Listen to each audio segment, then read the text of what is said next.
पे चर्चा करेंगे। अन्य लोग ध्यान देंगे, इधर उधर कोलाहल नहीं करेंगे, बात नहीं करेंगे। रिकॉर्डिंग हो रही है, कल की रिकॉर्डिंग पूरी डिस्टर्ब हो गई, बहुत ज्यादा मेहनत करना पड़ गया, इसलिए आप लोग ध्यान रखिएगा। भाग 5 पे आज हम लोग चर्चा करेंगे विभिन्न स्तरों पर शिक्षा का पुनर्गठन। इसका टॉपिक है विभिन्न स्तरों पर शिक्षा का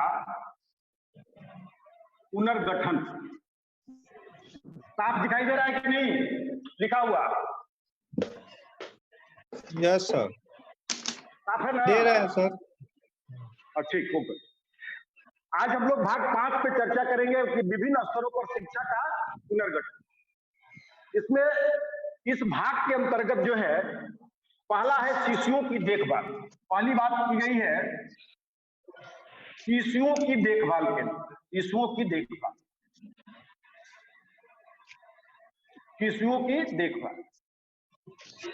हमें पता है, खुद रही है, शिशुओं की देखभाल के लिए व्यवस्था करने की बात की गई और कहा गया कि इसके लिए केंद्र खोले जाएंगे। इसके लिए एक सेंटर खोला जाएगा, तमाम जगहों पर केंद्र खोले जाएंगे। ऐसा व्यवस्था इसलिए किया गया कि हमने देखा कि घर में लड़कियां जो है खास करके अपने छोटे भाई और बहनों को खिलाने के लिए, उसकी देख रेख करने के लिए घर पे रुक जाती हैं और स्कूल नहीं जा पाती। घर की जिम्मेदारियां इस प्रकार की उनकी होती हैं कि वो अपने घर के जो छोटे बच्चे होते हैं उनकी देखभाल और उनके परवरिश के लिए उनको लगा दिया जाता है। माताएं काम पे चली जाती हैं या माताएं घर के अन्य कामों में संलग्न रहती हैं, छोटे बच्चों को देखने वाला कोई नहीं रहता। तो अक्सर जो लड़कियां हैं उनको उन छोटे बच्चों को देखने के लिए रख दिया जाता है, जिससे कि दिक्कत होती है। इसलिए उनके लिए एक केंद्र ऐसा खोला जाए कि जहां शिशुओं की देखभाल हो सके। और इससे सबसे बड़ा फायदा निर्धन वर्ग के लोगों को है। जो निर्धन वर्ग के लोग हैं, यदि यह केंद्र खोल दिया जाए तो जो घर में छोटी बच्चियां इन बच्चों को देखने के लिए रुक जाती हैं, उनको रुकना नहीं पड़ेगा और वह बच्चियां स्कूल में पढ़ने के लिए, प्राथमिक शिक्षा के लिए चली जाएंगी। दूसरी चीज यह है कि इनके घर के महिलाओं को जब बाहर के काम पे जाएंगी या अन्य काम में संलग्न रहेंगी तो इनको किसी तरह की दिक्कतें नहीं होगी। मजदूर वर्ग की अधिकतर महिलाएं कृषि कार्य में संलग्न रहती हैं, अन्य कार्यों में संलग्न रहकर उनको बाहर जाना पड़ता है। उनको जो है अपने रोजगार की तलाश में, अपने श्रम की तलाश में उनको बाहर निकलना पड़ता है, तो यह दिक्कत होती है। तो राष्ट्रीय शिक्षा नीति 1986 में इस बात का जिक्र किया गया कि शिशुओं की देखभाल के लिए केंद्र खोले जाएंगे। जगह जगह पे जहां जैसे जरूरत हो उसके हिसाब से केंद्र खोल दिए जाएंगे। वहां पे बच्चों को देखरेख करने के लिए व्यवस्था की जाएगी और जिससे कि जो छोटी बच्चियां हैं उनको जो है विद्यालय में पढ़ने के लिए अवसर मिल सकेगा। सर जी,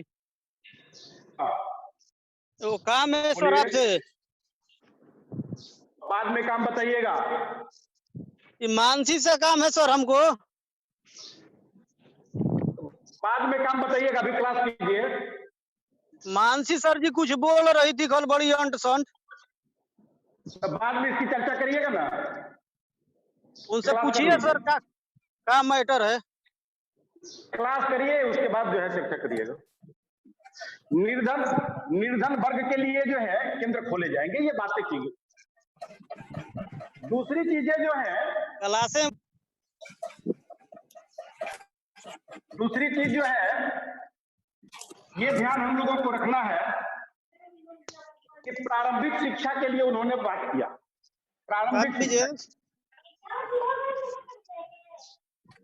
प्रारंभिक शिक्षा के लिए इसमें चर्चा की गई कि प्रारंभिक शिक्षा कैसी हो। इसमें बताया गया कि 14 वर्ष के तक के बच्चों को विद्यालय में भर्ती करना है। कितने वर्ष के? 14 वर्ष तक सभी बच्चों, एक ही बच्चे को नहीं, सभी बच्चों को विद्यालय में भर्ती करना है। और केवल भर्ती ही नहीं करना है, केवल भर्ती नहीं करना है बल्कि उनको रोके भी रखना है, उनको रोके रखना है। केवल एडमिशन उनका हो जाए तो उससे काम चलने वाला नहीं है, बल्कि उनको रोक करके भी रखना है कि जिससे कि वह अपनी शिक्षा को पूर्ण कर सके। साथ ही उन्होंने बताया कि शिक्षा में गुणात्मक सुधार होना चाहिए। उन्होंने अगली बात किया कि शिक्षा में गुणात्मक सुधार करना होगा, गुणात्मक सुधार। संख्यात्मक सुधार की केवल बात उन्होंने नहीं की, बल्कि गुणात्मक क्वालिटी भी होना चाहिए, सुधार किया जाए। क्वालिटी बेस्ड एजुकेशन भी जो है अवेलेबल कराए जाएंगे। अगली बात उन्होंने कहा कि प्राथमिक स्तर पर, प्रारंभिक स्तर पर, ठीक है, बच्चों को फेल नहीं किया जाए। प्राथमिक स्तर पर बच्चों को फेल नहीं करना है, फेल नहीं किया जाएगा, फेल नहीं करना। इन्होंने इसकी सिफारिश की। अगली बात इन्होंने बताया कि शारीरिक दंड नहीं देना, शारीरिक दंड नहीं देना, शारीरिक दंड नहीं देना, ठीक है। आगे इन्होंने बताया, आप लोग को पता है कि शारीरिक दंड देने की वकालत एक विचारक ने किया था। आप लोगों को पता है वो कौन विचारक है? अभी तक हमने एक मात्र ऐसे विचारक को देखा है कि जो बच्चों को पनिश करने की बात भी करते हैं कि उन्हें दंड देना चाहिए। अन्यथा जितने भी विचारक हैं वो बच्चों को दंड देने की वकालत नहीं करते हैं। आप लोग खोजिएगा उसको कौन से विचारक है। शारीरिक दंड नहीं देना है। विद्यालय का समय और छुट्टी, अगली बात इन्होंने बताया, मैंने पहले ही चर्चा किया था, विद्यालय का समय और प्लस छुट्टी, दोनों चीजें, विद्यालय का समय और छुट्टी का निर्णय जो है बच्चों की सुविधा के हिसाब से होना चाहिए। छुट्टी का निर्णय बच्चों की सुविधा को ध्यान में रखकर, बच्चों की सुविधा को ध्यान में रखते हुए करना है। इसके साथ साथ और इन्होंने एक बात बताई प्राथमिक शिक्षा के लिए, ऑपरेशन ब्लैक बोर्ड की बात इन्होंने की। क्या किया? Operation black board, operation black board की इन्होंने बात की। आपको पता है कि ऑपरेशन ब्लैक बोर्ड प्राइमरी शिक्षा से संबंधित है।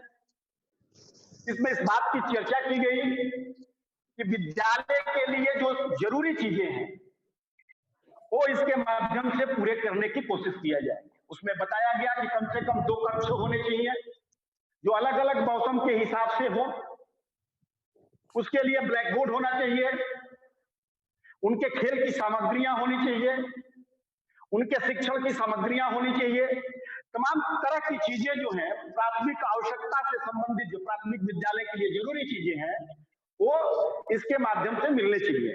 तो ऑपरेशन ब्लैक बोर्ड की जो है कंसेप्ट इन्होंने दिया और इसके माध्यम से प्राथमिक विद्यालय की आवश्यक चीजें हैं, ठीक है, उनकी पूर्ति कैसे की जाए, इसी के माध्यम से उसकी व्याख्या उन्होंने किया।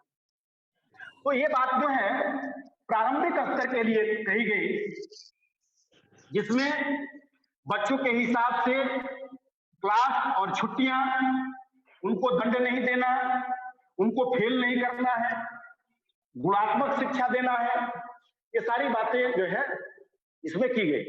दूसरा जो है, दूसरी बात माध्यमिक के लिए की गई। माध्यमिक शिक्षा के लिए, माध्यमिक शिक्षा के लिए क्या प्रावधान किए जाए इसकी भी उन्होंने चर्चा की। तो उन्होंने बताया कि इसके लिए बहुत बड़ी चीज नहीं कहा कि जिन क्षेत्रों में माध्यमिक शिक्षा की व्यवस्था नहीं है, जिन क्षेत्रों में माध्यमिक शिक्षा की व्यवस्था नहीं है, माध्यमिक शिक्षा की व्यवस्था नहीं है, शिक्षा की व्यवस्था नहीं है, वहां पे वहां इसकी व्यवस्था करना, इसकी वहां व्यवस्था करना, इसके लिए विद्यालय बनाना, तमाम चीजें जो है प्रावधान इसके लिए करना। तो माध्यमिक शिक्षा के लिए उन्होंने ये बात की। एक बात गति निर्धारक विद्यालय के लिए बड़ी इंपॉर्टेंट चीज, गति निर्धारक विद्यालय के लिए इन्होंने एक बात, आप लोगों ने सुना होगा गति निर्धारक विद्यालय को, गति निर्धारक विद्यालय, ये नवीन कंसेप्ट के साथ ही आया। ठीक है, pace setting school, pace setting school की इन्होंने अवधारणा। इसमें इन्होंने बताया कि जिन बच्चों में विशेष प्रतिभा और रुचि हो, क्या हो, जिन बच्चों में विशेष प्रतिभा हो और पढ़ने की इनमें रुचि हो। बहुत से ऐसे बच्चे होते हैं कि उनके अंदर प्रतिभा होती है, वो पढ़ना चाहते हैं लेकिन उनके पास संसाधन नहीं होता है, गरीबी होती है। तो उनके लिए इन्होंने कहा कि एक अच्छी शिक्षा, उनके लिए अच्छी शिक्षा की व्यवस्था की जाए। जो बच्चे प्रतिभावान हैं और पढ़ने में रुचि रखते हैं, इंटरेस्ट है उनको, उनके लिए अच्छी शिक्षा उपलब्ध कराई जाए।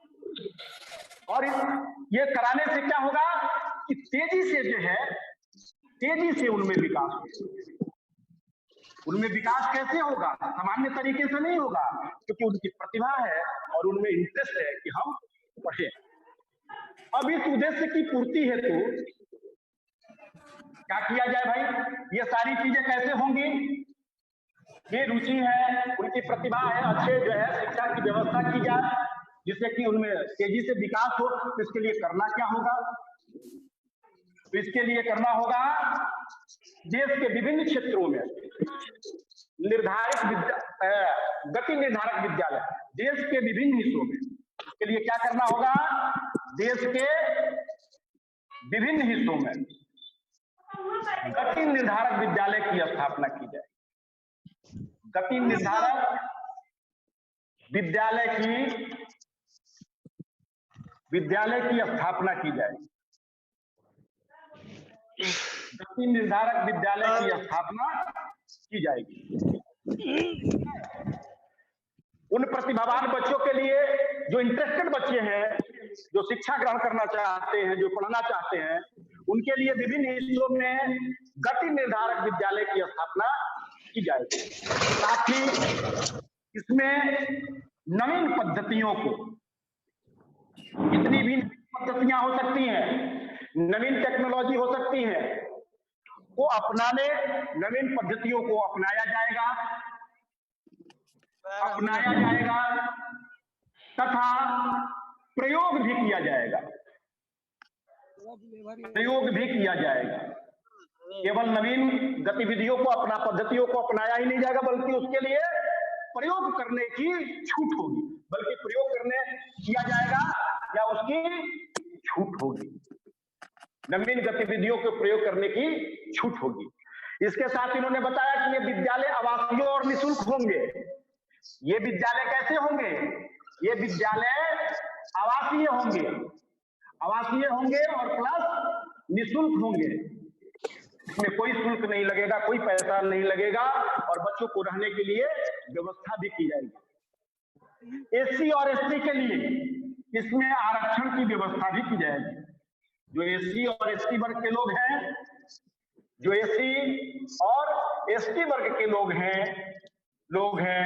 उनके लिए आरक्षण की व्यवस्था भी इसमें की जाएगी। आरक्षण की व्यवस्था भी इसमें की जाएगी। इसके साथ साथ इसमें ग्रामीण क्षेत्रों के प्रतिभाशाली बच्चों को, किस क्षेत्र के बच्चों को? ग्रामीण क्षेत्रों के। इसके लिए ग्रामीण क्षेत्रों के प्रतिभाशाली बच्चों को, ग्रामीण क्षेत्रों के प्रतिभाशाली बच्चों को वरीयता दी जाएगी। उनको वरीयता, ग्रामीण क्षेत्रों के बच्चों को वरीयता दी जाएगी। ऐसे विद्यालय के उद्देश्य क्या होंगे? ये विद्यालय आखिर बनाने से फायदा क्या होगा? प्रतिभावान बच्चे को तो जो है जो शिक्षा मिलेगी वो मिलेगी, साथ ही साथ समता और सामाजिक न्याय के साथ शिक्षा में उत्कृष्टता आएगी। समानता और सामाजिक न्याय के साथ, समानता और सामाजिक न्याय के साथ शिक्षा में उत्कृष्टता आएगी। शिक्षा में उत्कृष्टता आएगी। सामाजिक न्याय के साथ शिक्षा में उत्कृष्टता आएगी। साथ ही साथ पूरे भारत में इसको देख करके जो है विद्यालय का सुधार कार्यक्रम चलाया जाएगा। विद्यालय का सुधार कार्यक्रम, विद्यालय का सुधार कार्यक्रम, सुधार कार्यक्रम इसके आधार पर जो है, इसके आधार पर चलाया जाएगा। यानी यह एक मानक होगा जिसके आधार पर अन्य विद्यालयों की जो है वकालत की जाएगी कि वह विद्यालय कैसे काम करेगा, वह विद्यालय कैसे काम करेगा। ठीक है, इसके आधार पर किया जाए। ऐसे विद्यालय का नाम पता है क्या है? ऐसे विद्यालय जो है नवोदय विद्यालय के रूप में स्थापित हो चुके हैं। आज के डेट में ऐसे विद्यालय कौन है? ऐसे विद्यालय कौन है? नवोदय विद्यालय। नवोदय विद्यालय किस तरह का विद्यालय है? गति निर्धारक विद्यालय के रूप में इसकी जो है चर्चा की जाती है। पता है कि नहीं नवोदय विद्यालय के किस रूप में चर्चा की जाती है? गति निर्धारक विद्यालय के रूप में चर्चा की जाती है। 1986 में बात नहीं करिए, आप कोई कर रहा बात मत करिए। 1986 में 2 स्कूलों के माध्यम से इसकी शुरुआत हुई। 2 स्कूलों के माध्यम से इसकी शुरुआत होती है। एक हरियाणा में होता है और दूसरा महाराष्ट्र में होता है। दूसरा महाराष्ट्र में इसकी शुरुआत की जाती है, हरियाणा और महाराष्ट्र में। हरियाणा के झज्जर जिला में और महाराष्ट्र के अमरावती में ये 2 स्कूल खोल करके इस तरह की जो है शुरुआत की।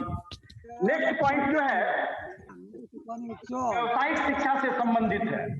नेक्स्ट पॉइंट जो है, कौन बात कर रहा है जी?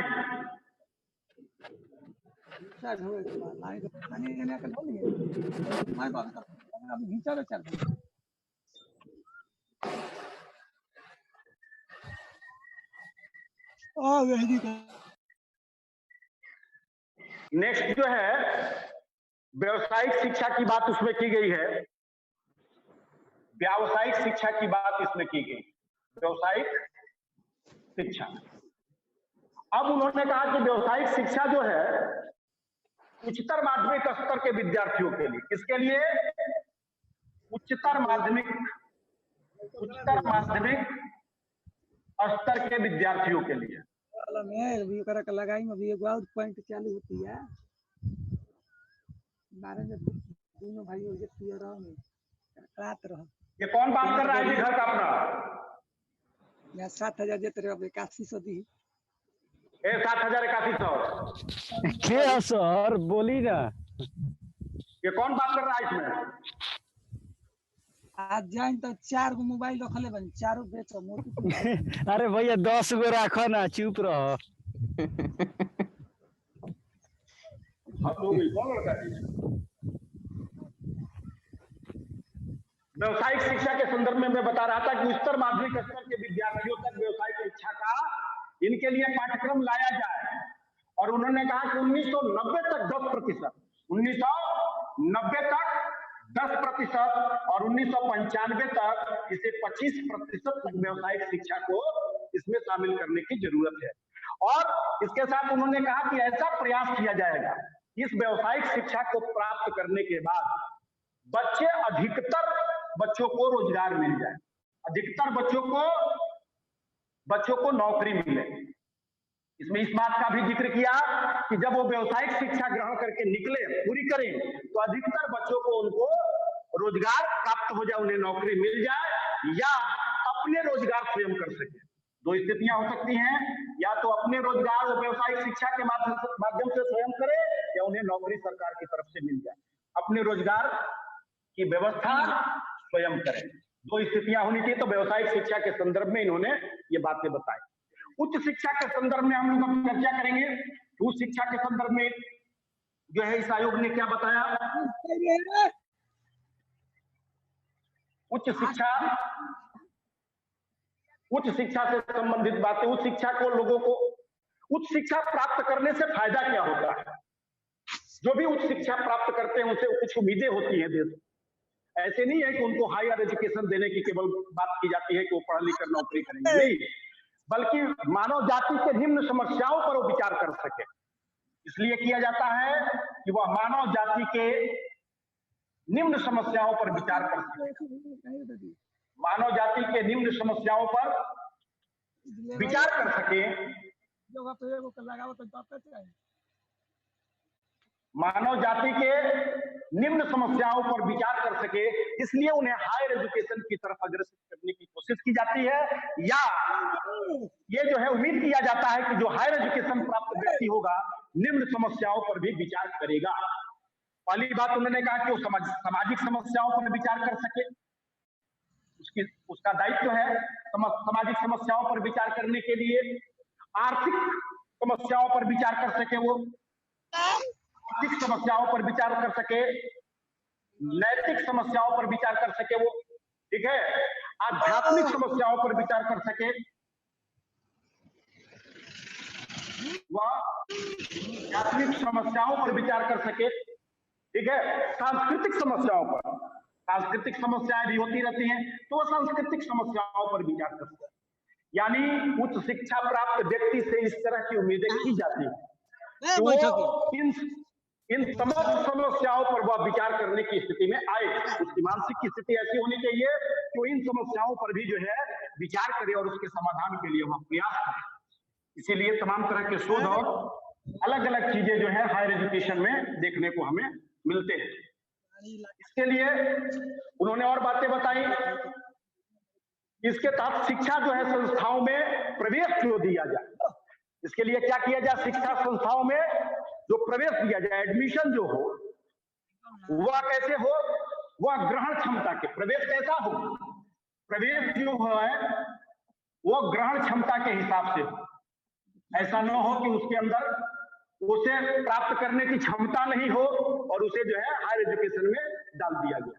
तो ऐसा व्यवस्था किया जाएगा कि वो उसे ग्रहण अडॉप्ट कर सके, उसे सीख सके, जान सके, कर सके। शिक्षण विधियों को बदलने की वकालत की गई इसमें। और क्या किया गया कि जो प्राचीन शिक्षण विधियां हैं जो बहुत उपयोग में नहीं है, उन विधियों को इसमें बदलने की वकालत की गई। और साथ ही साथ उन्होंने कहा कि दृश्य और श्रव्य की बात उन्होंने की, वह साधन भी शिक्षण साधनों को, और इसके साथ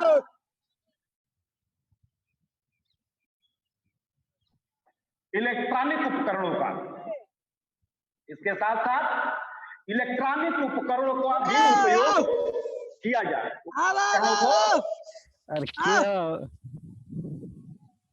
कौन लड़का है ये, उसका रोल नंबर कितना है,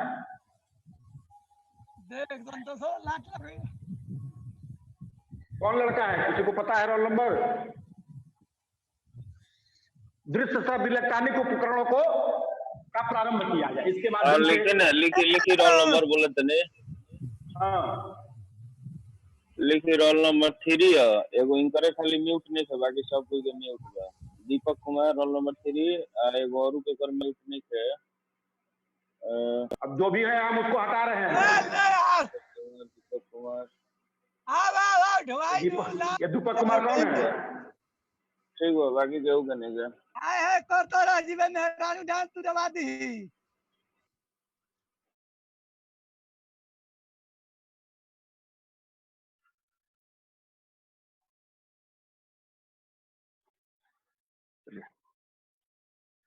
ये प्रवेश ग्रहण की क्षमता मैंने दृश्य श्रव्य इलेक्ट्रॉनिक उपकरणों को प्रारंभ किया जाए, ऐसी व्यवस्था इसमें किया जाए।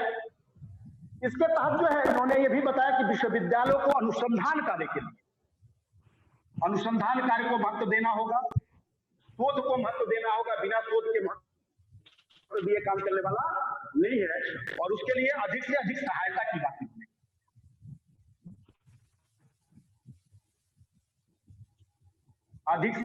अधिक से अधिक सहायता प्रदान किया जाए।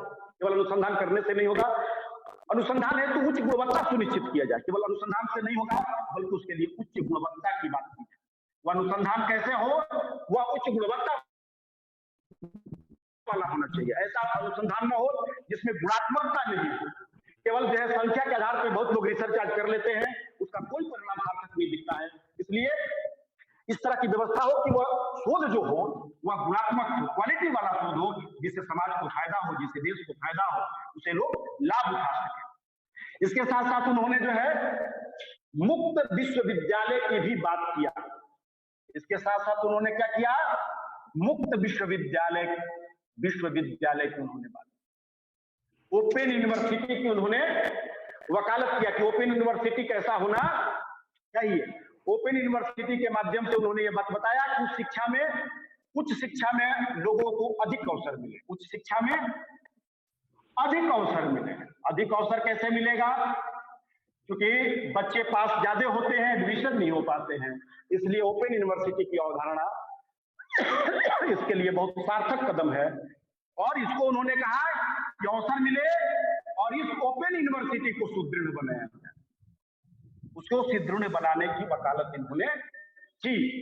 आपको पता है इग्नू की, आपने इग्नू का सुना होगा कि इग्नू जो है हमारे यहाँ काम कर रहा है। इसकी स्थापना कब हुई, 1985 में। 1985 में, हमारा ये 86 में आता है, लेकिन 1987 में इसने अपना शिक्षण कार्य शुरू किया। अपना शिक्षण कार्य कब शुरू किया था, 1987 में, जबकि हमारे यहाँ 22 अगस्त 1982 को 22 अगस्त 1982 को आंध्र प्रदेश में जो है सर्वप्रथम मुक्त विश्वविद्यालय की स्थापना हो चुकी थी। आंध्र प्रदेश सर, हाँ, प्रयोगशाला का भी ना सर हुआ था इसी समय। आगे चर्चा करेंगे हम लोग। ठीक है सर। ठीक है, हम लोग टेक्नोलॉजी में बहुत चीज की चर्चा करेंगे। ठीक है सर। तो इसमें सबसे पहले 22 अगस्त 1982 को आंध्र प्रदेश में मुक्त विश्वविद्यालय की स्थापना हो जाती है। इग्नू 1985 में अस्तित्व में आता है, नवंबर 1985 में, 19 नवंबर शायद 19 नवंबर 1985 को अस्तित्व में आता है ये। 22 अगस्त 1982 को पहले आंध्र प्रदेश आ चुका रहता है। तो इन्होंने कहा कि उसको सुदृढ़ बनाया जाए, उसको मजबूत बनाया जाए। इग्नू जैसी संस्थाओं को और मजबूत बनाने की जरूरत है, जिससे कि अधिक से अधिक लोगों को शिक्षा का अवसर मिल सके। एक और बहुत इंपॉर्टेंट बातें उन्होंने बताई जो अभी तक अन्य आयोगों में उस तरह की चर्चा कभी नहीं की गई, एक नई अवधारणा को लेकर के आए। उन्होंने बताया कि डिग्री को नौकरी से अलग किया जाए। डिग्री को नौकरी से अलग करने की बात, ये अलग तरह की बात है। यह पहली बार इस तरह के जो है अवधारणा सामने आती है। उन्होंने कहा कि कुछ चुने हुए क्षेत्रों में, उन्होंने बताया कि कुछ चुने हुए क्षेत्रों में, सब में नहीं, सारे जगहों पे इसे नहीं लागू किया जा सकता है। अलग करने के लिए कदम उठाया जाए, डिग्री को अलग करने का कदम उठाया जाए, डिग्री को अलग करने का कदम उठाया जाए। ऐसी बात क्यों उन्होंने सोची? आपने देखा होगा कि बहुत लोगों के पास डिग्रियां तो नहीं होती हैं, लेकिन उनके पास बहुत जो है काबिलियत होती है, बहुत ज्यादा योग्य होते हैं उस कार्य को करने के लिए। उनके पास तमाम चीजें जो है जो उसकी होती है, लेकिन चूंकि उनके पास डिग्री नहीं होती है, इसलिए उन्हें नौकरी नहीं मिलता है। गवर्नमेंट ने सोचा कि ऐसे भी चीज किए जाए कि यदि किसी के पास क्वालिटी है और डिग्री नहीं है तो भी उसे नौकरी मिले। उन्होंने कहा कि व्यावसायिक क्षेत्रों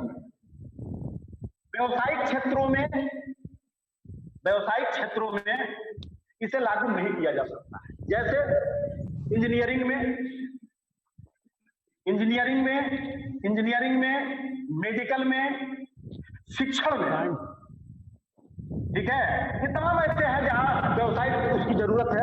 आपका कानून का जो है प्रोफेशनल डिग्री, कानून में तमाम ऐसी चीजें हैं जहां पे इसे लागू नहीं किया जा सकता है, क्योंकि इसके लागू करने का मतलब है कि वहां पे गड़बड़ी हो जाएगा। तमाम ऐसे क्षेत्र हैं जिसमें कहा कि इन्होंने कहा कि ऐसी जो है जगहों पर छोड़ दिया जाए और अन्य जगह पे इसे लागू किया जाता है। साथ ही उन्होंने कहा कि जहां विशेषज्ञों की जरूरत हो गया। अच्छा, रुक गया। अच्छा अच्छा, टाइम हो गया है, अब दिख रहा है। हमारे तो ठीक कर रहे थे। इन्होंने बताया कि व्यवसायिक क्षेत्रों में, इन क्षेत्रों में, अब ठीक है ना? जी सर। और उन्होंने कहा कि जहां विशेषज्ञों की जरूरत होती है, ऐसे जगह जहां कुछ विशेषज्ञों की डिमांड होती है कि कुछ विशेषज्ञ लोगों की जरूरत है, वहां पर तो इसे लागू नहीं किया जा सकता, वहां पर इसे लागू नहीं किया जा सकता। लेकिन जहां पर विश्वविद्यालय की डिग्री के आधार पर विश्वविद्यालय की डिग्री मानी जाती है कि वह किसी विश्वविद्यालय से स्नातक की उपाधि प्राप्त किया हो, इस तरह की डिग्रियां मांगी जाती है नौकरियों में।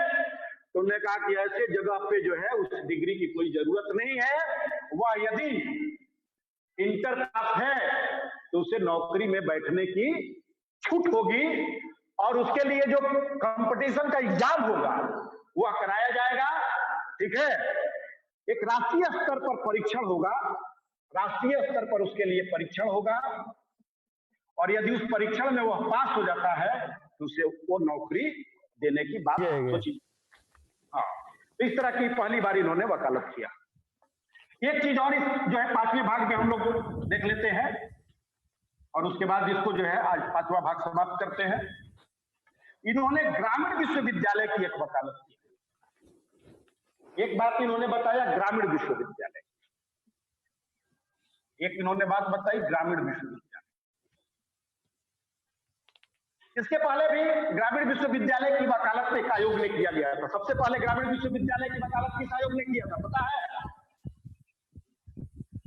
किसी को पता है कि नहीं?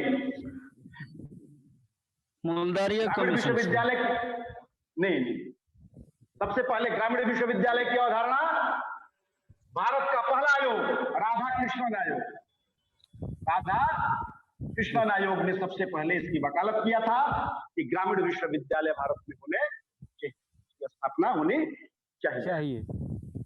हाँ, सबसे पहले यह राधा कृष्णन आयोग ने इसकी वकालत। अब इन्होंने कहा कि ग्रामीण विश्वविद्यालय को नए ढांचे के अनुसार इसको जो है समृद्ध करने की जरूरत है। इसके साथ उन्होंने बताया कि इसमें गांधी जी की बुनियादी शिक्षा, गांधी जी की बुनियादी शिक्षा को महत्व देते हैं, बुनियादी शिक्षा को। इस अवधारणा को सफल बनाने की जरूरत है, महत्व देकर इसका प्रयास किया जाए, क्योंकि आपको पता है कि गांधी जी की जो बुनियादी शिक्षा थी वह बिल्कुल गांवों से जुड़ी हुई शिक्षा थी। जी सर। गांधी जी के विषय में कि वो जो है श्रम को कितना महत्व देकर के ग्रामीण स्तरों पर लोगों को जो है हस्तकरघा उद्योग और तमाम तरह के उद्योगों के प्रति प्रेरित कर रहे थे। उन्होंने कहा कि उनकी अवधारणा को, उनकी शिक्षा के अवधारणा को इसमें शामिल करने की जरूरत है। भारत में सबसे पहले जो ग्रामीण विश्वविद्यालय बना वो नानाजी देशमुख ने चित्रकूट में बनाया, ग्रामोदय विश्वविद्यालय। पहला क्या था? ग्रामोदय विश्वविद्यालय। कहां पे? चित्रकूट उत्तर प्रदेश में। नानाजी देशमुख ने जो है, देशमुख में संभवतः 1991 में इन्होंने जाकर के शायद बनाया था, डेट कंफर्म नहीं है, देख लेना। 1991 के आसपास गांधी जी, नानाजी देशमुख ने इसको बनाने की कोशिश किया था। चंद्रिका दास अमृतराव देशमुख, मूल नाम इनका जहां था चंद्रिका दास देशराव मुख। तो इस प्रकार हम लोगों ने देखा कि 5वें भाग में बहुत महत्वपूर्ण चीजों की चर्चा की गई।